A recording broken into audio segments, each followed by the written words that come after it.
नमस्कार बंधुगण।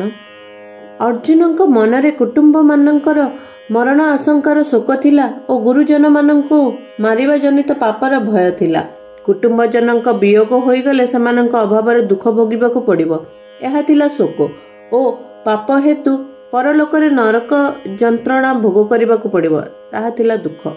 तेणु अर्जुन शोक दूर करने सकाशे भगवान 11 श्लोक गोटे प्रकरण आरंभ करी 30तम श्लोक शेष कले एवं वर्तमान तांकर भय दूर करने क्षात्र धर्म विषयक एही प्रकरणटी आरंभ करछंती।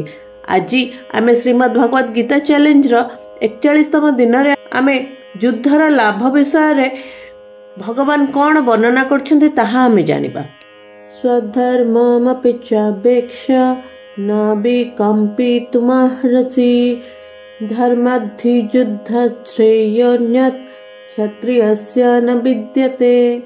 अर्थात निजर क्षात्र धर्म को देखि मध्य तुमे विकम्पित अर्थात कर्तव्य कर्मरु विचलित हेबा उचित नुहे, कारण धर्ममय युद्धरु बळी क्षत्रिय पई अन्य कौनसी कल्याणकारक कर्म नाही।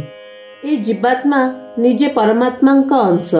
ए जेतेबेले शरीर सहित तादात्म्य करिनिए सेतेबेले स्व को अर्थात निजको जहा किछि जो श्रेणीर मानिनिए ताहार कर्तव्य को स्वधर्म कहा जाए। जदि केही निजको ब्राह्मण क्षत्रिय वैश्य व शूद्र बोली मानिनिए तेबे निज वर्ण उचित कर्तव्य पालन करिबा ताहार स्वधर्म। जे निजको शिक्षक व सेवक मने करे शिक्षक व सेवकर कर्तव्य पालन करिबा तार स्वधर्म।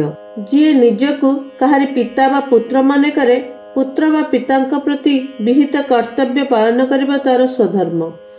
क्षत्रियंक कर्तव्य कर्म को एठारे धर्म कहा जायछि। अष्टादश अध्याय जेउठी चारि वर्णर कर्तव्य कर्म विषय वर्णना होइछि सेठी मझिरे धर्म शब्दर प्रयोग मध्य अछि। श्रेयान् स्वधर्म विगुणः पर धर्म स्वनुष्ठितात्। एथिरु कर्म ओ धर्म शब्द समानार्थक बोली प्रमाणित हेउछि। युद्धरु पछखुंचा न देबा क्षत्रियर प्रधान कर्तव्य। अर्जुन क्षत्रिय, तेणु युद्ध करिबा तांकर स्वधर्म। एथिपाई भगवान कहउछंती धर्म दृष्टि देखिले मध्य क्षात्र धर्म अनुसार युद्ध करिबा तुमर कर्तव्य। निज कर्तव्य तुमे केबे हेले विमुख होइबा उचित नुहे। धर्ममय युद्ध ठारू बळी क्षत्रिय पई अन्य कौनसी कल्याणकारक कर्म नाही। अर्थात क्षत्रिय निमंते क्षत्रियर कर्तव्य पालन करिबा प्रधान कर्म। सेपरि ब्राह्मण वैश्य और शूद्रंक पई मध्य निज निज कर्तव्य पालन करने व्यतीत अन्य कौन से कल्याणकारी कर्म नहीं। अर्जुन 7तम श्लोक रे प्रार्थना करथिले आपण मो पे निश्चित श्रेय व कल्याणर कथा कहंतु। ताहार उत्तर रे भगवान कहउछंती जे निज धर्म पालन रे ही श्रेय निहित।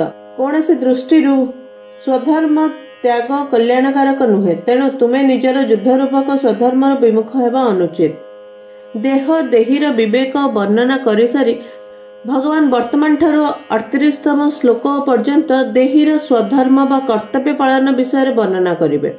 कारण देह देहीर विवेक द्वारा जो तत्व प्राप्ति हुए सही तत्व देहर सदुपयोग द्वारा और स्वधर्म पालन द्वारा मध्य प्राप्त होई पारे। विवेक रे जानिबा मुख्य और स्वधर्म पालन रे करिबा मुख्य। जदि बा व्यवहार और परमार्थ रे लोक और परलोक रे सर्वत्र उपयोगी हेउथिबा विवेक मनुष्य पई मुख्य, तथापि जो मनुष्य देह देहीर विवेक को बुझी पारे नहीं ता पई भगवान स्वधर्म पालन कथा कहउछंती, जद्वारा से केवल वाचक ज्ञानी न होई वास्तविक तत्व अनुभव करि परिबो। तात्पर्य हैला जो मनुष्य परमात्मा तत्व को जानिबा को चाहुथिले मध्य तीक्ष्ण बुद्धि और तीव्र वैराग्य नथिबारु ज्ञान योग द्वारा जानि पारे नहीं, से कर्म योग द्वारा परमात्मा तत्व को जानि पारे। कारण ज्ञान योग रे जो अनुभव हुए कर्म योग रे मध्य ताहा होई पारे। अर्जुन क्षत्रिय थिले, तेणु भगवान एही प्रकरण रे क्षात्र धर्म कथा कहिसंती। प्रकृत रे एठारे क्षात्र धर्म 4टी जाक वर्णर उपलक्षण। एथिपाई ब्राह्मण आदि अन्य वर्ण माने मध्य एथिरु निज निजर धर्म व कर्तव्य बुझी जिबा उचित। स्वधर्म को ही स्वभावज कर्म, सहज कर्म, स्वकर्म आदि नाम रे अभिहित करा जायछि, जहा कि गीतार 18तम अध्यायर 41 ରୁ 48ତମ ଶ୍ଲୋକ ମଧ୍ୟରେ ବର୍ଣ୍ଣନା କରାଯାଇଛି। ସ୍ୱାର୍ଥ, ଅଭିମାନ ଓ ଫଳେଚ୍ଛା ତ୍ୟାଗ କରି ଅନ୍ୟମାନଙ୍କର ହିତ ପାଇଁ କର୍ମ କରିବା ସ୍ୱଧର୍ମ ଅଟେ। ସ୍ୱଧର୍ମ ପାଳନ ହିଁ କର୍ମଯୋଗ। ଯଦୃଚ୍ଛୟା ଚୋପପନ୍ନଂ ସ୍ୱର୍ଗଦ୍ୱାରମପାବୃତଂ ସୁଖିନଃ କ୍ଷତ୍ରିୟଃ ପାର୍ଥ ଲଭନ୍ତେ ଯୁଦ୍ଧମୀଦୃଶମ୍।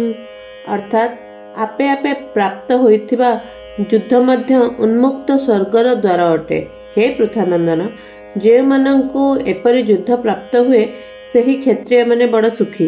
ଜୁଆ ଖେଳରେ ପାଣ୍ଡବଙ୍କ ସହିତ ଦୁର୍ଯ୍ୟୋଧନ ସର୍ତ୍ତ ରଖିଥିଲେ, ଯଦି ଏଥିରେ ଆପଣମାନେ ହାରିଯିବେ ଆପଣମାନଙ୍କୁ 12 ବର୍ଷ ବନବାସ ଓ 1 ବର୍ଷ ଅଜ୍ଞାତବାସ ଭୋଗିବାକୁ ପଡ଼ିବ।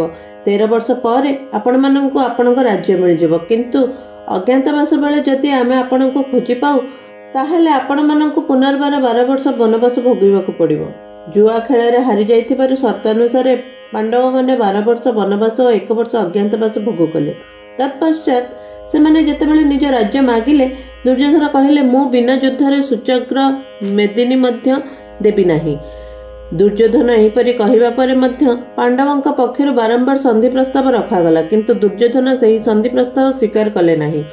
ଏଥିପାଇଁ ଭଗବାନ ଅର୍ଜୁନଙ୍କୁ କହୁଛନ୍ତି ଯେ ଏହି ଯୁଦ୍ଧ ତୁମମାନଙ୍କୁ ଆପେ ଆପେ ପ୍ରାପ୍ତ ହୋଇଛି। ସ୍ୱତଃ ପ୍ରାପ୍ତ ହୋଇଥିବା ଧର୍ମମୟ ଯୁଦ୍ଧରେ ଯେଉଁ କ୍ଷତ୍ରିୟ ବୀରତ୍ୱ ସହକାରେ ଲଢ଼ି ମୃତ୍ୟୁବରଣ କରେ ତା ପାଇଁ ସ୍ୱର୍ଗଦ୍ୱାର ଉନ୍ମୁକ୍ତ ରହିଥାଏ।